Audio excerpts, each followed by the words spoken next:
தகுந்த சூழல் வரும்போது ஆர்கே நகர் தொகுதியில் தேர்தல் நடத்தப்படும் என்று இந்திய தலைமை தேர்தல் ஆணையம் வெளியிட்டுள்ள அறிக்கையில் தெரிவிக்கப்பட்டுள்ளது. இதுகுறித்த விவரங்களை தருவதற்காக எமது செய்தியாளர் சங்கரன் காத்திருக்கிறார்.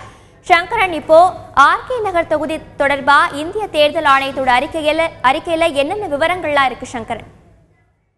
அதாவது சற்று முன்பு, அதாவது சரியாக ஒரு 5 நிமிடத்திற்கு முன்பாக இந்திய தேர்தல் ஆணையத்தினுடைய செயலாளர் மலாய் மாலிக் அவர் ஒரு அறிக்கை 2 பக்க அறிக்கையை வெளியிட்டிருக்கிறார். அந்த அறிக்கை இங்க நமக்கு கிடைச்சிருக்கு.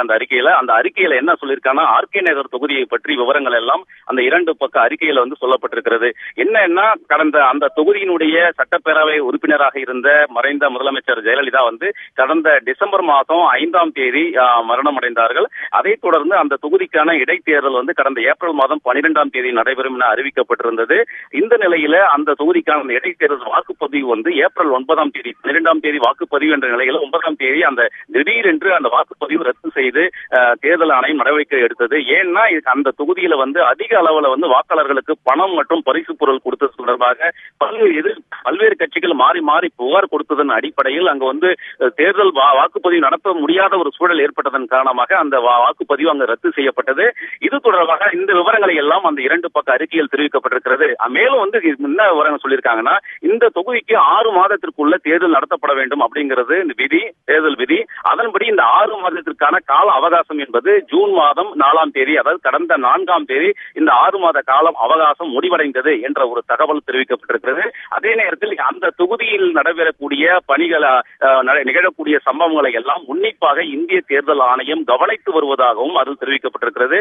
உன்னிப்பாக என்னென்ன நடக்கிறது அப்படிங்கலாம் நாங்க கவனிச்சுட்டு வர்றோம். தகுந்த சூழல் உருவாகும் போது இடைத்தேர்தல் நடத்துவதற்கான தகுந்த சூழல் உருவாகும் போது அங்கு தேர்தல் நடத்தப்படும் அப்படி என்ற ஒரு வார்த்தையும் தேர்தல் ஆணையத்தினுடைய செயலாளர் மலாய் மாலிக் தெரிவித்திருக்கிறார். ஆனால் அந்த 2 பக்க அறிக்கையில 5வது பாயிண்டாக அவர் சொல்லியிருக்கிறாரு, தற்போதைய சூழல்ல அந்த தொகுதியில இடைத்தேர்தல் நடத்துவதற்கான ஒரு சூழல் அது எந்த விதமான ஒரு முன்னேற்றமும் கிடையாது, இம்ப்ரூவ் ஆகல அப்படிங்கிற ஒரு வார்த்தை சொல்லியிருக்காரு. அதனால தற்போதைய சூழல்ல உடனடியா அங்க இடைத்தேர்தல் நடத்த முடியாத ஒரு சூழல் இருப்பதை தேர்தல் ஆணையம் சுட்டிக்காட்டியிருக்கிறது. தகுந்த சூழல் உருவாகும் பட்சத்தில் அந்த தொகுதியில் இடைத்தேர்தல் நடத்தப்படும் அப்படின்ற ஒரு அறிவிப்பையும் முக்கியமான அறிவிப்பை வெளியிட்டிருக்கிறது. ஆர்கே நகர் இடைத்தேர்தல் உன்னிப்பாக தமிழகம் முழுவதும் மட்டுமல்லாமல் அனைத்து தமிழர்களும் உலகெங்கும் வாழக்கூடிய தமிழர்கள் எல்லாம் அதனுடைய தேர்தலை உன்னிப்பாக எதிர்பார்த்து காத்திருந்தாங்க. இந்த நேரத்துல அடுத்து இந்த தேர்தல் எப்போ நடக்கும் அப்படிங்கிற ஒரு எதிர்பார்ப்புகள் எல்லாம் இருந்தது. நாம கூட நேற்று கூட இந்த செய்தி எல்லாம் வெளியிட்டிருந்தோம். அடுத்து இந்த தேர்தல் எப்போ நடக்கும், இடைத்தேர்தல் நடக்கக்கூடிய வாய்ப்புகள் எப்படி இருக்கு அப்படின்னு சூழல்லாம் நம்ம தந்தி தொலைக்காட்சி செய்தி வெளியிட்டிருந்தோம். இந்த சூழல்ல தான் இப்படி ஒரு அறிவிப்பை இந்திய தேர்தல் ஆணையம் வெளியிட்டிருக்கிறது. எனவே தேர்தல் ஆணையத்தினுடைய அறிவிப்பின்படி தற்போதைக்கு அந்த தொகுதியில் இடைத்தேர்தல் நடைபெறுவதற்கு வாய்ப்புகள் இல்லை என்பதுதான் தெளிவாகி இருக்கிறது. ஒரு சுமூகமான ஒரு சூழல் உருவாகும் பட்சத்தில் தற்போது ஆளுங்கட்சியான அதிமுகவில் நடைபெறக்கூடிய ஒரு உச்சகட்டமான ஒரு பரபரப்பு, ஒரு பல்வேறு நிகழ்வுகள் எல்லாம் நடந்து கொண்டும் இருக்கின்றன. எனவே தற்போதைய சூழலில் மீண்டும் அந்த தொகுதியில் தேர்தல் நடத்துவதற்கான வாய்ப்புகள் இப்போதைக்கு ஏற்படாது. அந்த சூழல் ஏற்படும் போது தேர்தல் ஆணையம் அதற்கான நடவடிக்கை எடுக்கும் அப்படின்ற ஒரு தகவலைத்தான் மலாய் மாலிக் தேர்தல் ஆணையத்தினுடைய செயலாளர் தெரிவித்திருக்கிறார்.